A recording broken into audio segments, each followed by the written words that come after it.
Into the unknown, into the unknown, into the unknown.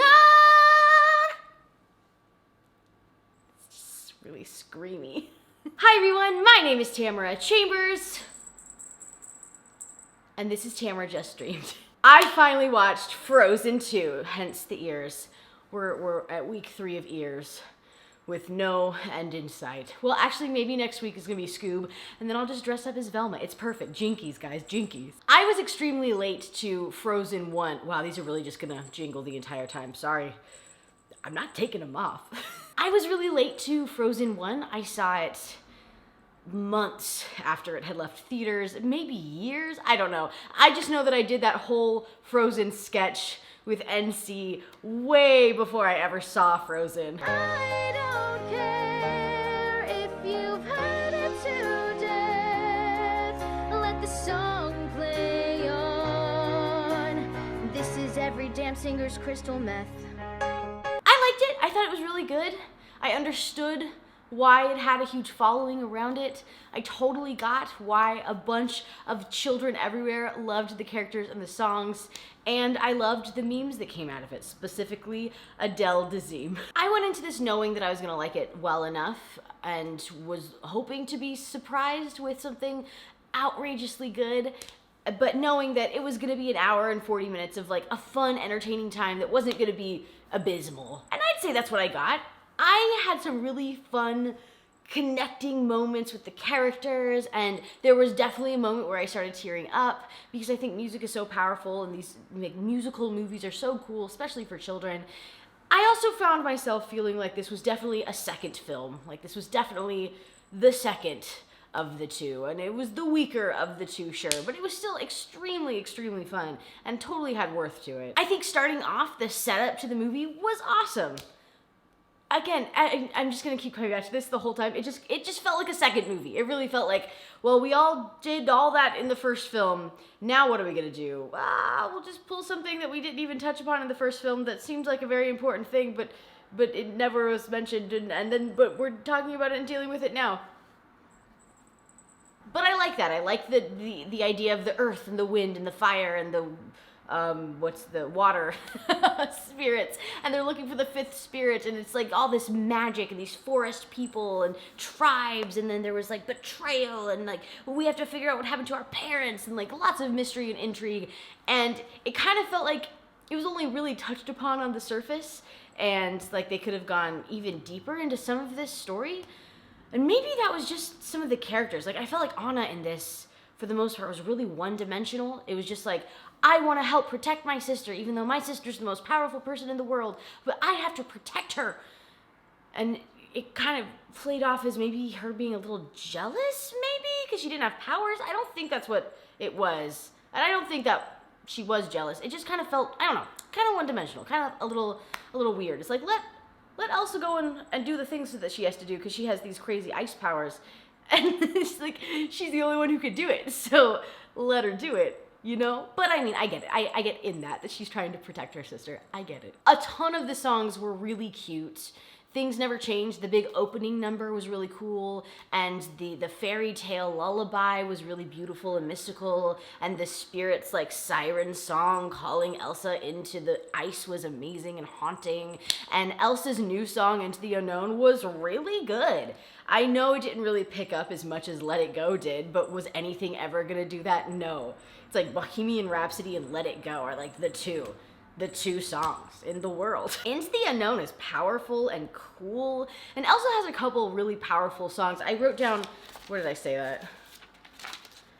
I wrote down, get some power vocals in there, yell, show yourself to some ice, show us her dead mother in the ice, and there I am, I'm crying. Cool. I didn't cry when Olaf, the little, Olaf, right? The snowman? I didn't cry when he died, but I cried when Elsa was yelling at snow. Yeah, I just wrote, okay, Into the Unknown slaps. And then the next thing I wrote is No Thanks, Olaf song. Honestly, I think Olaf was written funny in his lines that he had, but I wasn't a fan of his song. And the whole premise of him being like, I can't wait till I'm older and I can have things figured out. Like, that's a terrible lesson to teach children. because I am older and nothing is figured out. So don't tell them that it gets better. It only gets worse. I love the introduction of the fire gecko. It's so cute and I want a plushie of him. I need a fire gecko plushie.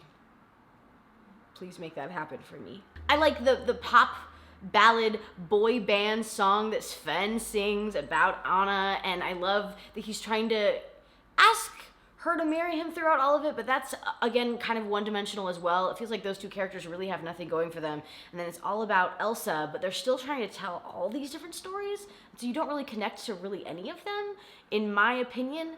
That's probably just because I was so late to the game for Frozen anyways, and I think maybe I'm not as invested in these characters as the entire rest of the world. And again, I did connect with them in this film. It just kind of felt like maybe just a little too much story, so none of it was as specific as it could have been, possibly, because they're touching upon some really cool story elements. And I did love them, and I really loved the songs, and I really loved like the wrap up at the end, that Arendelle didn't get flooded and that they were able to destroy this huge dam that meant a lot to them, and then that they you know, got back with all the forest people, and the parents had their statue put up when they were kids, and it was really like, to find out where they came from. And so even there in that one sentence, there was just so many things that were touched upon, and so yeah, it just felt a little glazed over in some parts. Also, Elsa, totally gay, right? Love it. She doesn't need any love interest. All she needs is her frozen water ice horse and an open road. Country road, no, ice road, take me home. Ice road truckers, take me home to the place Elsa belongs, under the ocean, with Ariel, 'cause she's gay. Elsa's gay. Yeah, overall, I just kind of felt like it was a good second movie, but it was definitely the second movie. It didn't feel like this amazing continuation. It just kind of felt like there was one, and then, yeah, let's continue on these characters that everyone loves, obviously, because it's fun, and we did a good job, and these songs are awesome, and they are, what was it called?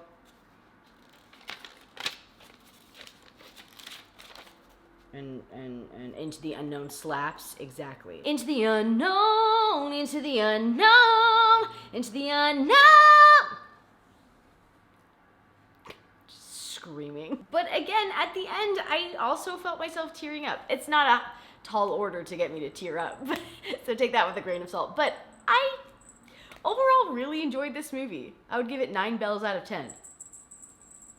I love Kristen Bell, I love Idina Menzel, Adele Dazeem, and I just found myself falling back in love with the characters. It just took me a moment to kind of settle into it all. Ayana, Heather, and I were actually talking about doing a Frozen $20 cosplay for Frozen 2, and Ayana was going to be Anna, and Heather was going to be Elsa, and I was going to be Sven.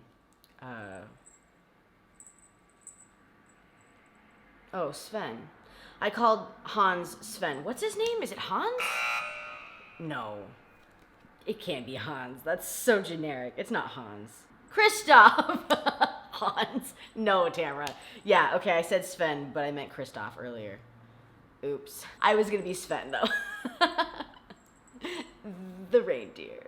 I also really love that Christophe talks as Sven or for Sven, because I do that for my cats 24/7 all the time. Hey Ike, how are you doing? Shut up, Tamara, I'm starving. That kind of thing. Just really lovable and fun. Thank you so much for watching. Also, check out $20 Cosplay if you haven't. We've been having a really fun time trying to get this thing off the ground, and it's just really fun to create, especially in the weird circumstances that we're all in now. Thank you so much for watching. I'll see you all next week, hopefully with Scoob, if that's coming out. And if not, something with ears. You know what I'm saying? Okay, bye! Into the unknown, into the unknown, into the unknown, into the unknown, into the unknown, into the unknown. It's just really screamy.